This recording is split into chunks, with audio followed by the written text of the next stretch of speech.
Vamos ahora a explicar el impuesto sobre el valor añadido. El impuesto sobre el valor añadido es un impuesto indirecto. Es la base de la imposición indirecta en España. Es un impuesto que emana de directivas comunitarias. Es un impuesto igual en todo el territorio español, pero no solo eso, todo el territorio español, dejando aparte Ceuta y Melilla y Canarias, que no están dentro del territorio de aplicación del IVA. Bien, es un impuesto estatal, pero no solo estatal, sino que emana de directivas comunitarias. Mucha de la regulación del IVA, viene de las directivas de la Unión Europea y España debe adaptarse a las directivas de la Unión Europea. Prima la directiva comunitaria respecto a la normativa estatal sobre el impuesto sobre el valor añadido. Bien, lo primero que quiero dejar claro en el IVA es quién es el sujeto pasivo del IVA. Aquí normalmente hay confusión en quién es el sujeto pasivo del IVA, porque muchas veces puedo contestar, ¿el sujeto pasivo es el consumidor final? No, el consumidor final es el que soporta efectivamente el impuesto. El sujeto pasivo es el empresario o profesional que realiza la entrega de bienes o las prestaciones de servicios sujetas a IVA.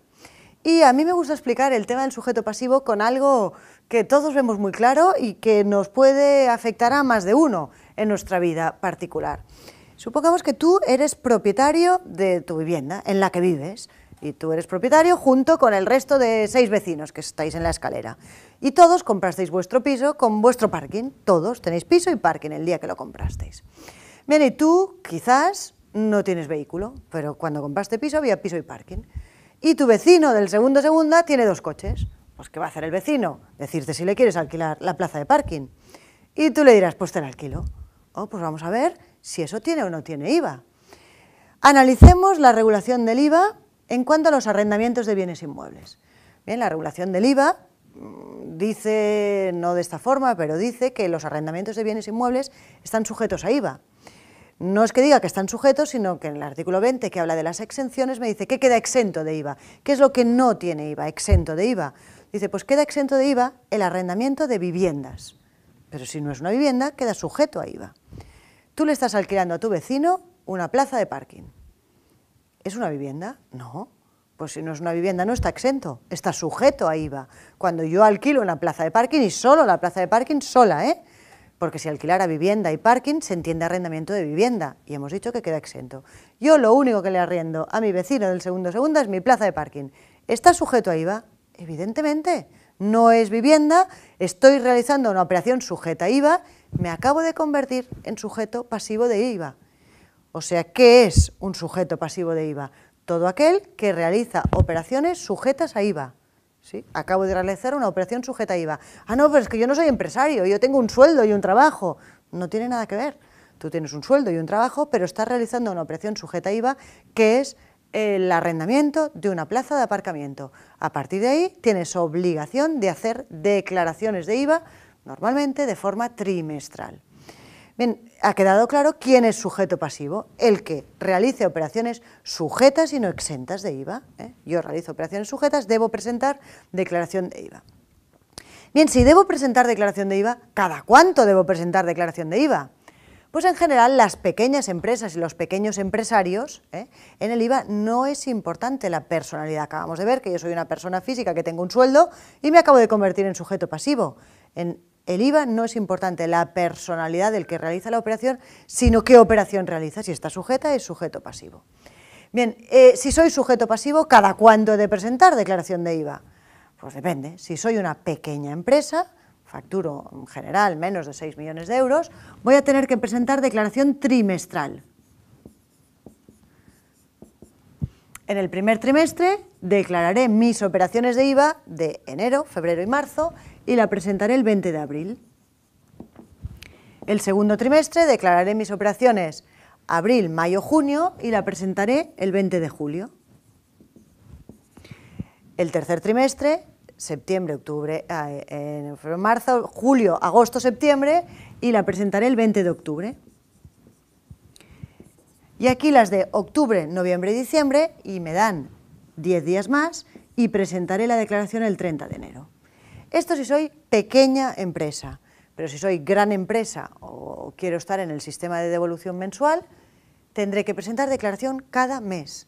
la declaración del mes de enero, el 20 de febrero, la de febrero, el 20 de marzo. Las grandes empresas y cualquier persona física o jurídica que quiera estar en un sistema especial de devolución mensual debe presentar declaraciones mensuales. Si soy pequeña empresa, puedo presentarlas únicamente trimestrales. Pues yo ahora he alquilado un parking, tendré que presentar una declaración cada trimestre, en la que ingresaré el IVA que devengo en mis operaciones. ¿Cómo funciona el IVA? El IVA es un impuesto de deducción directa. Yo, mi declaración, sea trimestral o mensual, voy a hacer esta regla: IVA repercutido menos IVA soportado.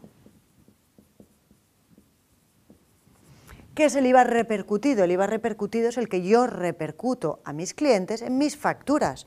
Yo en una factura de 100 con el IVA correspondiente, ese IVA es el que yo repercuto a mis clientes. Bien, el IVA soportado es el que soporto yo cuando recibo facturas, y ese IVA será un IVA deducible. Y esto me puede salir o positivo o negativo. ¿Cuándo me sale positivo? Cuando tengo más IVA repercutido que soportado. Quiere decir que me va a salir a pagar, tendré que pagar o trimestral o mensualmente esa diferencia entre el repercutido y el soportado. ¿Y si me sale negativo? Si me sale negativo quiere decir que tengo más soportado que repercutido. Es decir, he soportado más de IVA de las facturas que recibo que he repercutido en mis facturas. Bien, pero quizás analizando este esquema tan sencillo, podría pensar que si tengo más soportado que repercutido, podría llegar a pensar que estoy perdiendo dinero, ¿no? ¿Quieres decir que no haces ventas y en cambio tienes compras? No, no seamos tan sencillos. El IVA es un impuesto muchísimo más complicado y en el IVA hemos de tener en cuenta que hay operaciones en el IVA sujetas y no sujetas a IVA. Y dentro de las sujetas a IVA están las exentas y las no exentas de IVA. Por ejemplo, yo me dedico a arrendar una vivienda. Hemos dicho que las viviendas están exentas de IVA. Yo realizo una operación sujeta a IVA, pero da la casualidad que está exenta de IVA. Después, dentro de las operaciones no sujetas, hay operaciones muy concretas, como la transmisión de todo mi patrimonio empresarial y algún caso más, pero son muy concretas. Bien, pero veamos algo más. Veamos operaciones exentas y no exentas. Por ejemplo, dentro de las operaciones exentas, el IVA hemos dicho que es un impuesto comunitario, que se aplica en toda la Unión Europea.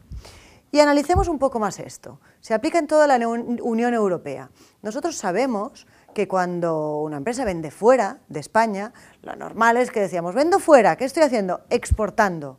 Pues no, desde que entró en aplicación el IVA, cuando yo vendo fuera, voy a tener que mirar si vendo a un territorio de la Unión Europea en la que existe el IVA o fuera de la Unión Europea. Si yo vendo dentro de la Unión Europea, no se llama exportación, sino que se le llama entrega intracomunitaria. Y cuando yo vendo fuera, vendo a China, vendo a Estados Unidos, que no son países de la Unión Europea, eso sí que se llamará exportación. La nomenclatura del IVA es importante porque ahí dependerán también los impuestos. Vamos a las compras. ¿Qué pasa cuando yo compro a un país de la Unión Europea? Si compro a un país de la Unión Europea, habitualmente cuando yo compraba fuera de España se le llamaba importación. Pues desde que tenemos de aplicación el IVA, cuando compro a la Unión Europea no se le llama importación, sino adquisición intracomunitaria. Y cuando compro fuera de la Unión Europea, ahí sí que se le llama importación. Bien, pues vamos a analizar un poco estas figuras. Las ventas fuera, tanto las intracomunitarias, vendo a Francia, como vendo a Estados Unidos, tanto las intracomunitarias como las exportaciones, la ley del IVA considera que son operaciones sujetas pero exentas de IVA. Y es más, con una exención que se le llama plena. Vendo fuera, está exento de IVA. Vendo sin IVA, pues anda, si yo estoy vendiendo fuera, no tendré IVA repercutido porque mis operaciones están exentas de IVA. IVA repercutido cero. Pero en cambio, compro en España, tendré IVA soportado. Pues acabamos de ver un ejemplo en el que esta regla me dará negativo y estoy vendiendo. ¿sí? No nos quedemos en algo tan sencillo como acabamos de ver, que si esto me sale negativo quiere decir que estoy perdiendo dinero, no. Una empresa que se dedique a exportar o a vender a la comunidad tendrá de IVA repercutido cero, porque estas operaciones están exentas de IVA, no tienen IVA, no tendré repercutido. Pero en cambio, si compro pues, una empresa textil que lo vende todo fuera, pero que fabrica y tiene sus talleres en España, sus compras las hace en España, tendrá IVA soportado, en cambio no tendrá repercutido. Esto le saldrá siempre negativo. Compra en España y vende fuera, tendrá IVA negativo. Analicemos ahora las compras. Bien, si yo digo que vendo a Francia, y esto queda exento, cuando yo vendo a Francia queda exento, cuando yo compro a un país de la Unión Europea, cuando yo compro, siempre de ser sujeto pasivo del IVA. Estas reglas solo funcionan cuando soy sujeto pasivo del IVA. Si soy consumidor final, cualquier operación tiene IVA, a no ser que esté exenta. Bien, pues cuando yo compro a Francia, hombre, a reciprocidad, si yo vendo a Francia, vendo sin IVA, cuando yo compro a Francia, compro sin IVA. Las adquisiciones intracomunitarias en general de bienes, siempre que sean realizadas por empresarios que están en el sistema de operaciones intracomunitarias, queda exento de IVA. ¿Qué pasa si yo compro fuera de la Unión Europea? Yo compro a Estados Unidos, compro a China. Hombre, estos países cuando venden, los países del mundo cuando venden lo que quieren es exportar, venden libres de impuestos. Bien, pues a mí el género que me llega de China o me llega de Estados Unidos llega a aduanas. Bien, y en aduanas, para yo poder retirar el género, he de pagar el IVA a la importación. El IVA a la importación es el mismo que el IVA nacional, los mismos porcentajes. Bien, pues yo sí que tendré soportado cuando compro a un país que está fuera de la Unión Europea, pero lo soportaré en territorio nacional. En la aduana española, al retirar el género, tendré que pagar el IVA a la importación. Bien, este es el esquema básico del IVA. El IVA es un impuesto de deducción directa. Directa quiere decir que cuando se realiza la operación me da derecho a la deducción del IVA. Esa es la base del IVA. El IVA, su base principal es que es un impuesto neutro para todos los que son sujetos pasivos del impuesto, con excepciones, pero vamos a generalizar. Para todos los que son sujetos pasivos del impuesto, el IVA es neutro, porque yo lo repercuto a mis clientes, lo pago a mis proveedores y lo único que hago es ingresar o percibir la diferencia. Pero en principio, para los que son sujetos pasivos del IVA, no es ni ingreso ni gasto, ¿sí? No es ni ingreso ni gasto. Por eso es un impuesto indirecto, ¿sí? Afecta al consumidor final, no al que es sujeto pasivo del impuesto. Bien, entonces decía que es un impuesto de deducción directa. Una empresa que compra un inmueble que es un bien cuya vida útil va a ser superior a un año, ¿no? He comprado un inmueble que me ha costado 100 y he pagado un IVA de 21, por poner un ejemplo, ¿no?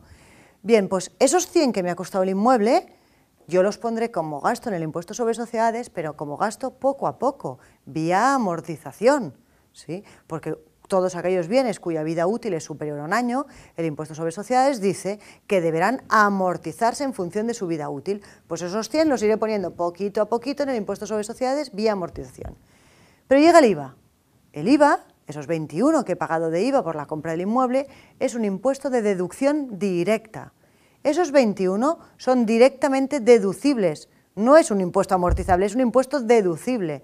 ¿Yo qué tendré de IVA soportado? Todo el que soporten mis facturas, sea mis facturas por adquisiciones de bienes relacionados con mi actividad, de bienes y derechos que componen mis existencias, como de bienes del inmovilizado, impuesto de deducción directa. Si se realiza la operación, puedo deducírmela directamente. No he de esperar a la amortización del bien. Impuesto de deducción directa. Es más, en el caso del que yo haya comprado un bien de inversión, cuyo IVA soportado es importante, puedo pedir la devolución de ese IVA. El IVA es positivo, me sale a pagar, el IVA es negativo, puedo pedir que me lo devuelvan. Puedo pedir que me lo devuelvan o puedo pedir que lo vaya compensando en diferentes periodos impositivos.